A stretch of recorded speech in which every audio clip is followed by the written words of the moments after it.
So I've been reading about masculinity and men's studies, and I wanted to read this paragraph because I thought it was really interesting.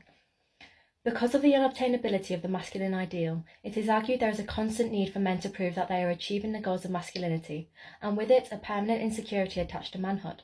Being able to display signs of hegemonic masculinity, for example strength, sexual prowess with women, the ability to consume beer, becomes vital to demonstrate that one is a real man. Masculinity is presented as a process which needs constantly reaffirming. One's status as a man is never secure but in perpetual need of validation by other men. As Kimmel notes, we men are under the constant careful scrutiny of other men. Other men watch us, rank us, grant our acceptance into the realm of manhood. Manhood is demonstrated for other men's approval. It is other men who evaluate the performance. As a result, it is suggested men often feel inadequate and powerless, even if they occupy positions of power within the public arena.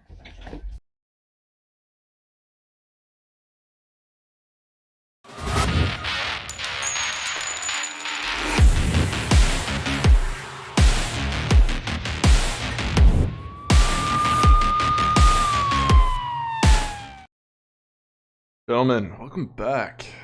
Hope you're having a great day, tackling all your goals, being productive and such. Anyways, you're here for some entertainment today, and I have a few for you. Now, I saw this one as I was going over content for the week, and, you know, it's very rare that you see one of these TikTok women producing or putting out content that has some facts to it or is actually from some sort of study. So I thought, why the hell don't we go over this and also go over just a mind-boggling Reddit story that I saw. But anyways, on your way in, like, subscribe if you haven't already, and let's get into this.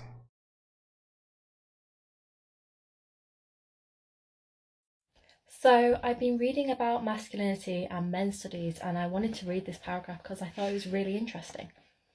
Because of the unobtainability of the masculine ideal, it is argued there is a constant need for men to prove that they are achieving the goals of masculinity, and with it a permanent insecurity attached to manhood. Okay. I'm just gonna bring that one back up there.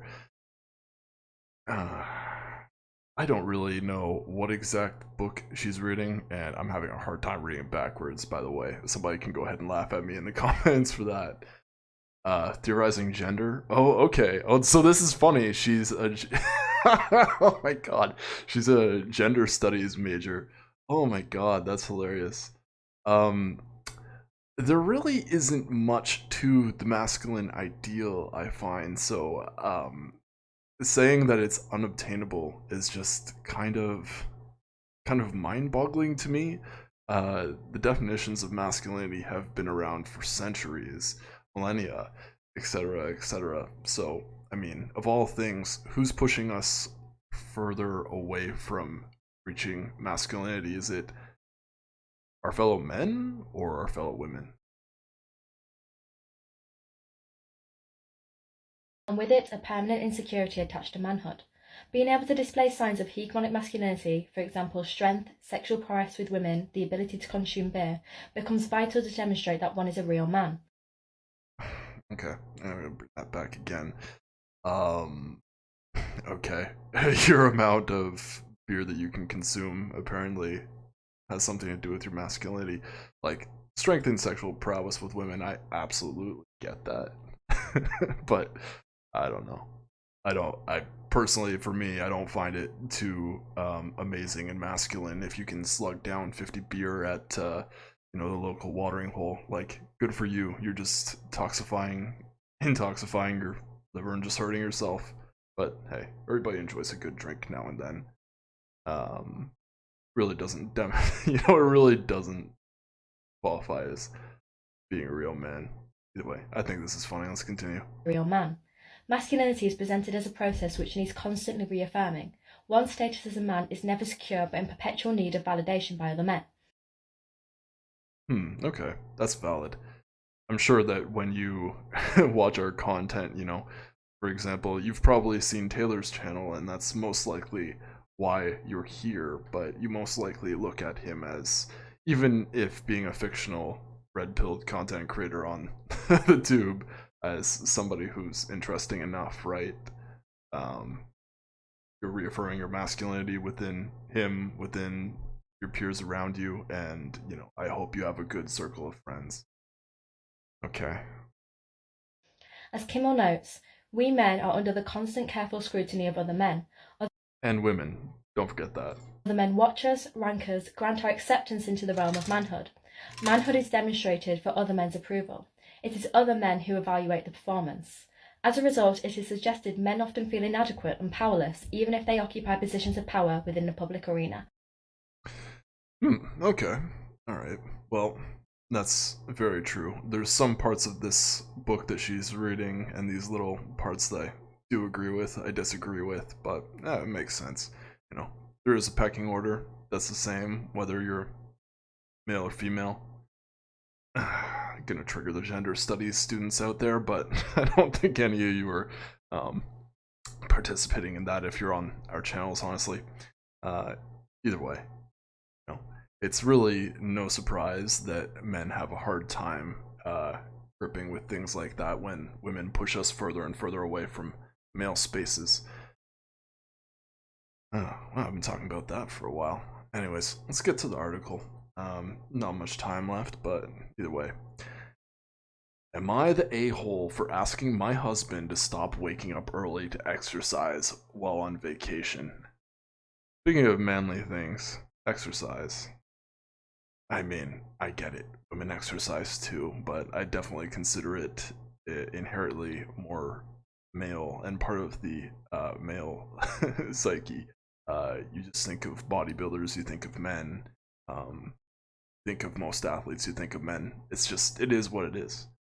But, either way. My husband usually wakes up early so he can work out daily. During our vacation, our son was sleeping in the same bed as us, as he wouldn't sleep otherwise. Every single time my husband got up to exercise, it would wake up our son, which meant I had to wake up 5 a.m. too. A lot of the time, our son would be in a bad mood from having been woken up early too, so it wasn't ideal. After the 4th day, I asked him to stop waking up early to exercise for the rest of our 2-week vacation. He told me he would be more careful not to wake up our son, but I told him our son would wake up as soon as he left the bed anyways, so he had to stop. We argued over it, but he did eventually agree to stop reluctantly, even though it meant he couldn't exercise as much as he wanted to without missing time with his family, and it also meant he couldn't work out with his brother, which his brother was unhappy about. Was I the a-hole for making him stop? Let's see what people say before I put my 2 cents in. Just one sec. Yep, don't care. The problem here is your son sleeping in the bed with you two, not him getting up. Fix that issue and he can exercise in peace. Yeah, good point. I mean, if you just put the kid in another room, assuming it's not a singular hotel room, he can get up and exercise, no problem.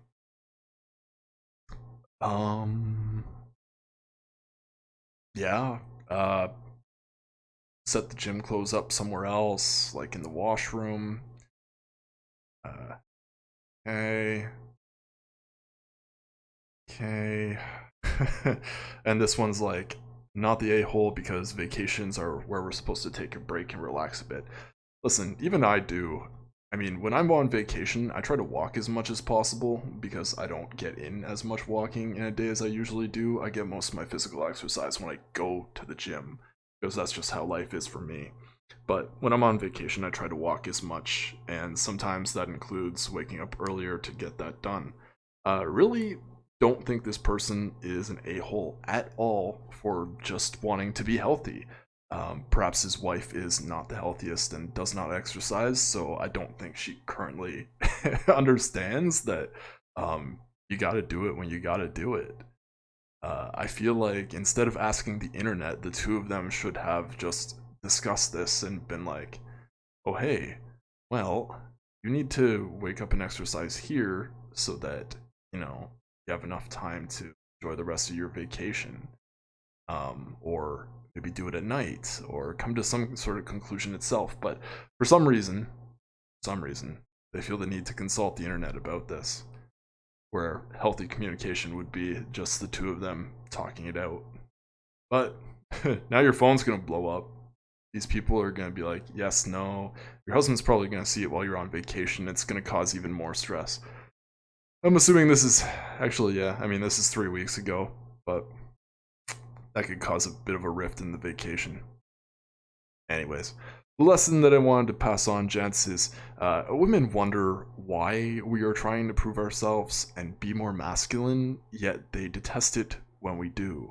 As in this case, this woman is just like, "You're waking up early to exercise is such a bother to me. My son." Like, holy shit. It's no surprise they come up short in the dating scene as they shame men for doing masculine things such as exercise in this one's case. And I get that this one is married. This case, they're married, but, you know, toxic masculinity and whatnot, and we can go into that in another video.